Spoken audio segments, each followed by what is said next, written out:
Kota ini terletak di pesisir pantai bagian timur Kalimantan. Luasnya hanya 497 km persegi, terbilang kecil dibandingkan kabupaten kota lainnya di Kalimantan Timur. Walaupun berorientasikan industri, sektor perikanan tetap menjadi bagian penting kota ini.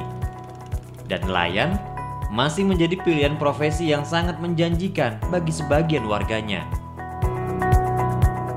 Berdasarkan data Badan Pusat Statistik Kalimantan Timur tahun 2016, produksi perikanan kota ini mencapai 15.000 ton. 70% daerah Bontang merupakan wilayah perairan. Dan ini menjadikan Bontang sebagai penghasil ikan terbesar di Kalimantan Timur. Potensinya tidak hanya dari perikanan air laut, namun Bontang juga memiliki potensi pembudidayaan ikan air tawar. Namun sayangnya belum dimaksimalkan.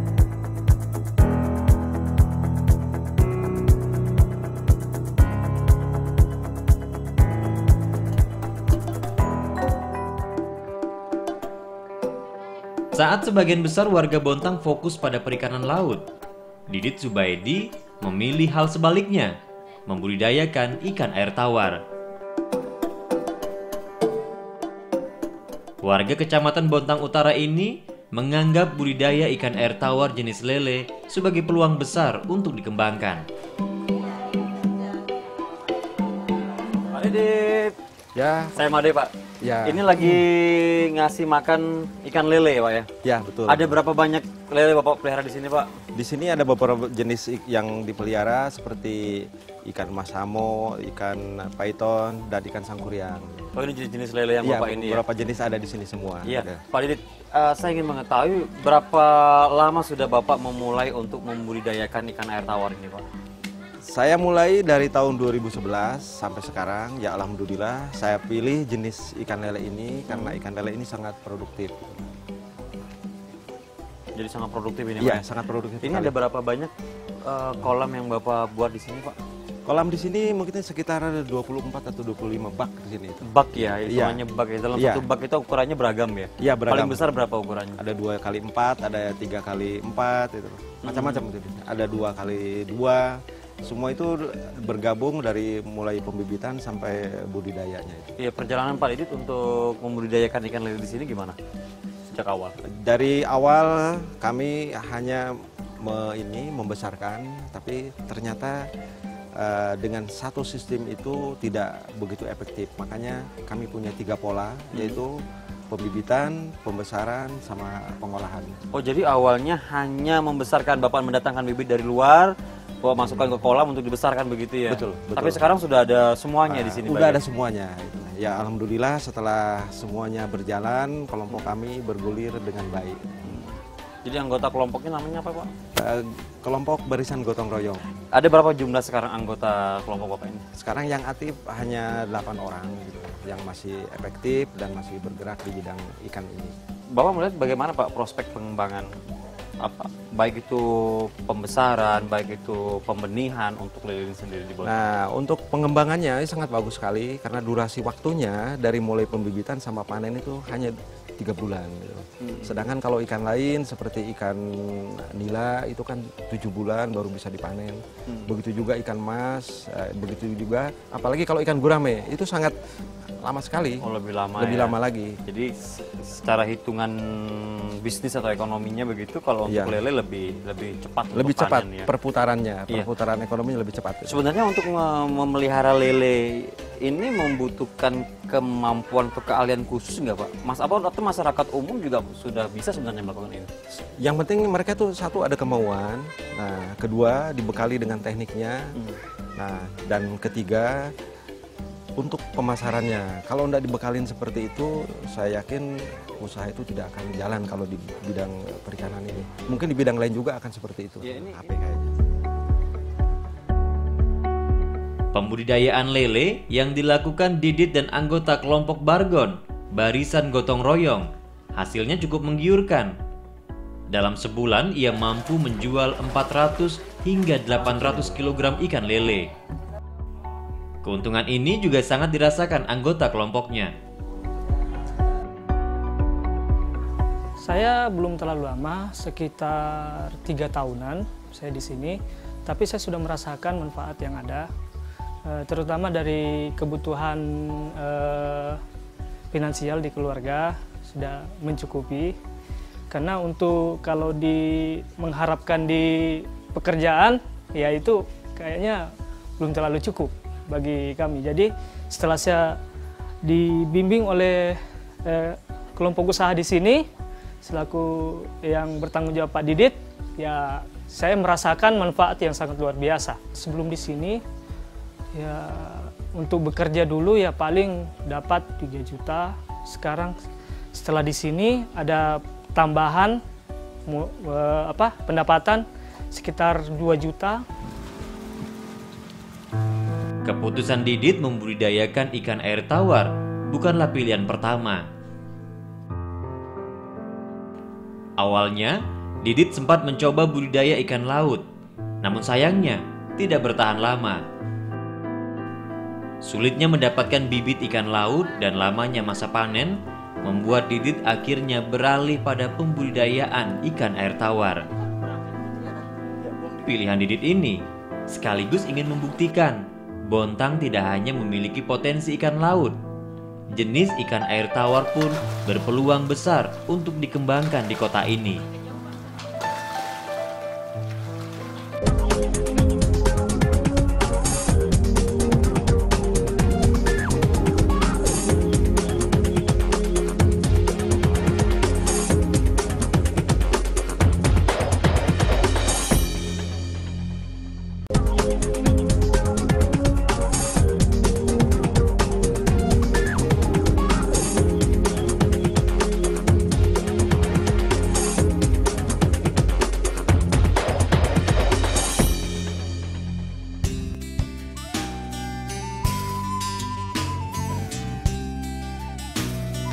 Didit tidak menggunakan air sumur bor atau air PDAM sebagai media pembesaran ikan lele.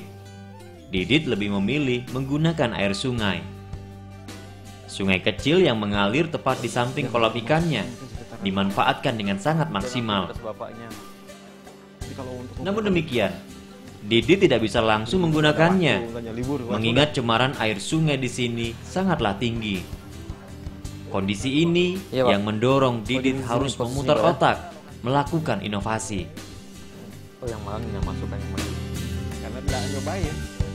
Nah, ini air sungainya di bawah, kita sedot pakai pompa, dimasukkan ke tempat Penampungannya ini ya. Untuk diendapkan, lalu kita jebur. Ayo kita, Mas Bade, kita ini dulu. Silakan, Pak. Silakan dulu, Pak. Air sungainya. Jadi nggak menggunakan air lain, Pak ya? Nggak, Memanfaatkan yang ada di sekitar ya. Betul.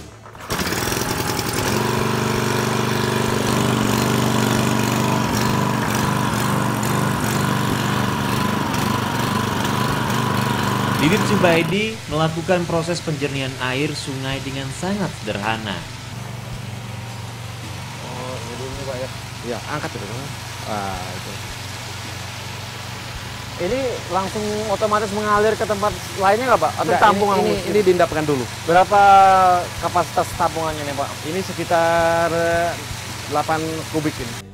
Sebenarnya bisa, tapi kalau kita di sini Air sungai yang telah ditampung dalam bak atau kolam hanya dijemur selama kurang lebih 7 hari di bawah paparan sinar ultraviolet matahari. Berarti sekarang setelah yang sekitar 7 hari dibiarkan dijemur, ini sudah posisi seperti ini, Pak ya? Iya, sudah jernih. Nah, kita sedot. Ini ada lumut atau ganggang ini, Pak, sama ya, Pak ya? Itu lumut. Ini indikator juga berarti? Ya, ini sebagai indikator. Nah, kalau lumutnya sudah tumbuh begini, berarti airnya sudah jernih sekali. Tapi kalau kita bandingkan dengan yang di sungai, jernih sekali nih, Pak ya? Iya, karena sudah diendapkan, dijemur, kemudian dibantu sama lumut itu.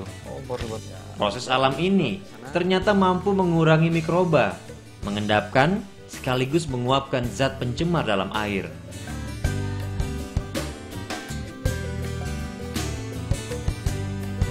Inovasi penjernihan air sungai ini sudah dilakukan Didit sejak 2015 dan terbukti mampu meminimalisir pengeluaran biaya penyediaan air untuk budidaya lele.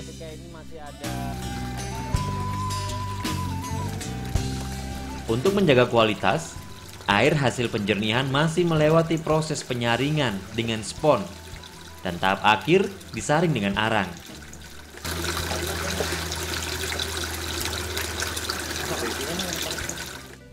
Dengan inovasi penjernihan air ini, kini Didit lebih leluasa melakukan pembibitan. Kualitas air sangat mempengaruhi keberhasilan proses pembibitan. Karena ini adalah kolam penetasan di sini. Ini sudah berapa hari ini? Ini baru sekitar 18 jam. Tapi ini sudah mulai netas Pak ya? Ya, antara 18 sampai 32 jam. Ya. Iya. Ini biasanya kalau mantau gimana? Di center begitu? Ya, makanya karena sangat kecil sekali kita bantu sama center seperti ini. Nah, kelihatan kan? Oh iya. Ini juga yang terkena sinar, betul ya Pak ya? Karena bintik-bintik itu kan. Ya. Nah, kami sengaja tidak pakai kakak bandari ijuk. Oh ini kakaban? Ya, kakaban ini merupakan? Nah ini tempat meletakkan telurnya. Oh ya. jadi tempat bertelur Ya. sarangnya begitulah Pak ya? Ya kami pakai paranet dengan bentuk persegi seperti ini. Kenapa tidak pakai ijuk? Kalau pakai ijuk itu induk lele itu akan luka di bawahnya itu. Oh terkena ijuk Ya karena ijuknya tajam itu gesekan. Terus kedua telurnya terkoyak begini kan. Begitu dia kawin bersentuhan langsung. Tapi kalau pakai ini begitu dia bertelur, telurnya turun ke bawah dan induknya di atas.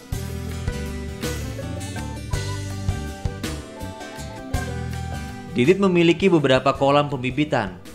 Bibit yang ada dipisahkan berdasarkan kelompok usia masing-masing. Dan perlakuan yang diberikan pun berbeda.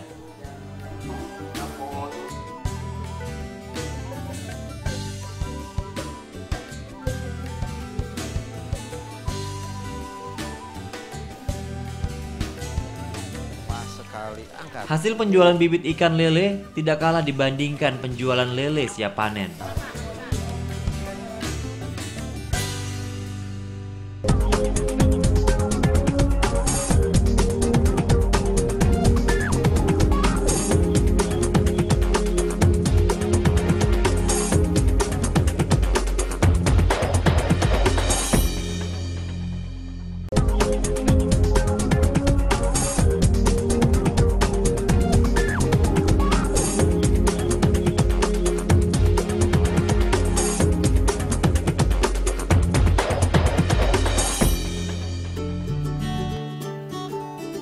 Didit adalah sosok yang selalu haus berinovasi. Tidak berhenti hanya pada penjualan bibit dan ikan lele. Didit terus mengembangkan kemampuan, ilmu, dan pengalamannya dalam bidang perikanan.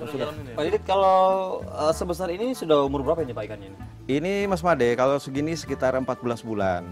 Nanti kalau sudah lebih di atas 14 bulan atau sampai 20 bulan, ikan ini akan kami olah menjadi bahan olahan seperti dendeng, terus abon, terus kerupuk, dan lain sebagainya. Oh sampai diolah seperti itu ya? Betul. Artinya kalau ini dijual, ini sudah tidak masuk. Karena di kalau pasaran. ini dijual, ini sudah oversize, orang sudah tidak mau. Gitu. Pak kita lihat Pak ya pengolahannya Pak ya? Ayo kita ke sana dulu. Nah ini Mas Made dapur pengolahannya ikan ini sudah ada dapur pengolahan ya, ya. mau kita olah. Ini ibu-ibu sudah siap semua Ya, nih Bu ini ya? sudah siap semua itu. Kita mau olah apa dulu nih Bu? Dendeng. Oh kita olah dendeng ya. Di dapur ini, seluruh proses pengolahan ikan lele indukan dilakukan. Pengerjaannya dilakukan ibu-ibu anggota kelompok barisan gotong royong atau bargon. Ya.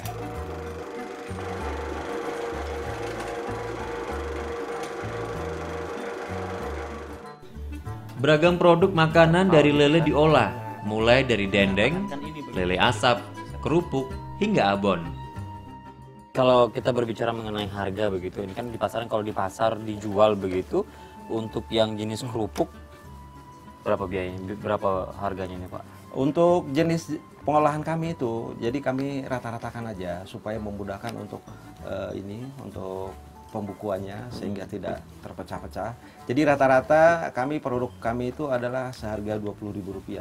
Oh, Rp20.000 ya. Walaupun ini sangat murah sekali karena abon ini sangat disukai oleh anak-anak. Jadi kalau memang biasanya orang nggak suka lele, jadi bisa mengkonsumsinya dengan pilihan produk abon ini. Ya, awalnya adalah air. Kalau airnya bagus, jadi kelanjutan produk hasil daripada budidaya ini akan bagus. Ya, karena kami airnya tidak sembarangan kami olah sehingga menghasilkan produk yang sangat bagus sekali. Ya. Pak, kalau kita berbicara mengenai omset, Pak, tadi Bapak mengatakan hampir rata-rata di sini harganya 20.000, Pak ya.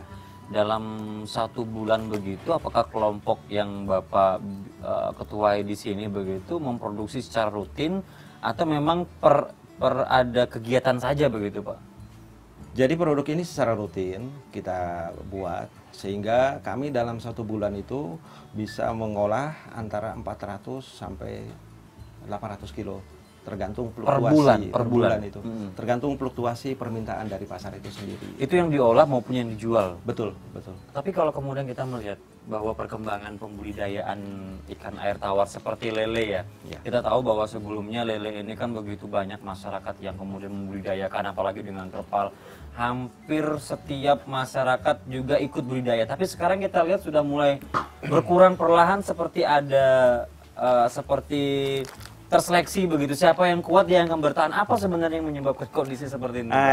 Inilah Mas Made, kelompok gotong royong kami ini mempunyai konsep belajar daripada kesalahan-kesalahan atau kegagalan-kegagalan setiap kelompok. Jadi mereka itu terpecah menjadi satu-satu. Contohnya bagian pembibitan kelompoknya sendiri, bagian budidaya kelompoknya sendiri, terus bagian pengolahan kelompoknya sendiri.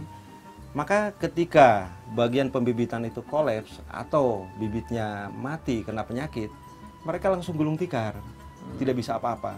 Begitu juga bagian pengolahan. Ketika barang ini tersimpan di pasar belum kembali, maka dia akan berhenti juga. Makanya konsep kami itu 1 pembibitan, 2 budidaya, 3 pengolahan.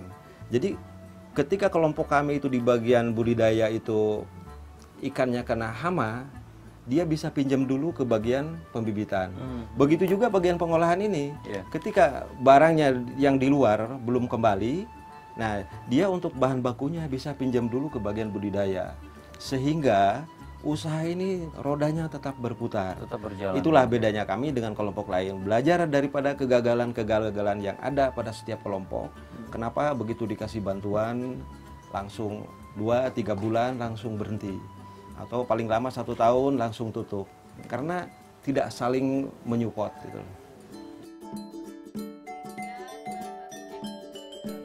Dari seluruh produk olahan lele yang dibuat Didit dan anggota kelompoknya, lele asap dan dendeng menjadi olahan favorit.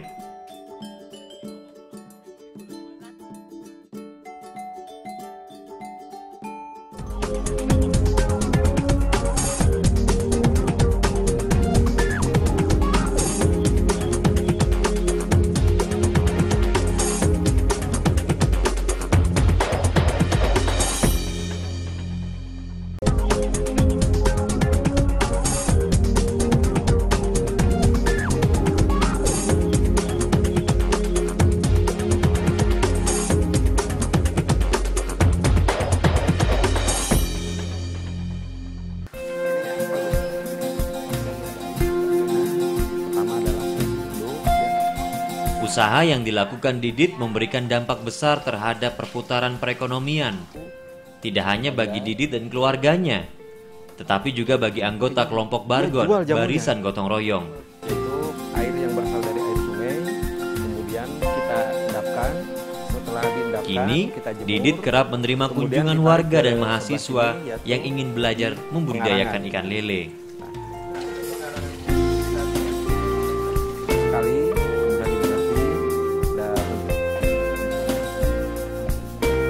Berkat kerja keras dan inovasi yang terus dilakukan, Didit bahkan menerima beberapa penghargaan, termasuk berhasil menerima hak paten dari Kementerian Hukum dan Hak Asasi Manusia untuk inovasi instalasi pencernihan air sungai yang dapat digunakan untuk media pembesaran ikan air tawar.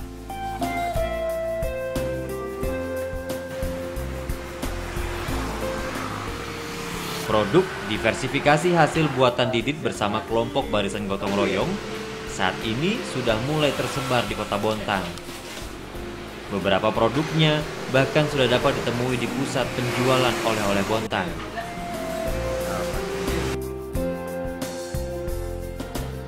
Selain itu, kelompok usaha Didit juga sering mengikuti berbagai kegiatan pemberdayaan masyarakat, khususnya di bidang perikanan.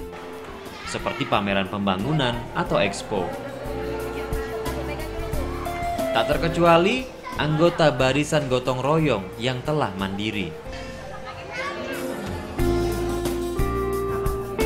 Awalnya saya ikut di Bargon, itu diajak dari anggota Bargon, diajak mandiri, ikut usaha budidaya ikan lele sama pengolahannya. Setelah kami sudah mandiri di Bargon, kami memberanikan diri untuk mandiri sendiri di luar. Jadi kami itu membentuk kelompok juga. Jadi di situ dari Bargon memberikan anak-anak dari Bargon gitu. Jadi kami membentuk dengan nama kelompok Gerbang Marina. Gerbang Marina dari tahun 2010. Produknya ada abon tuna, ada kerupuk bandeng, ada kerupuk kepiting.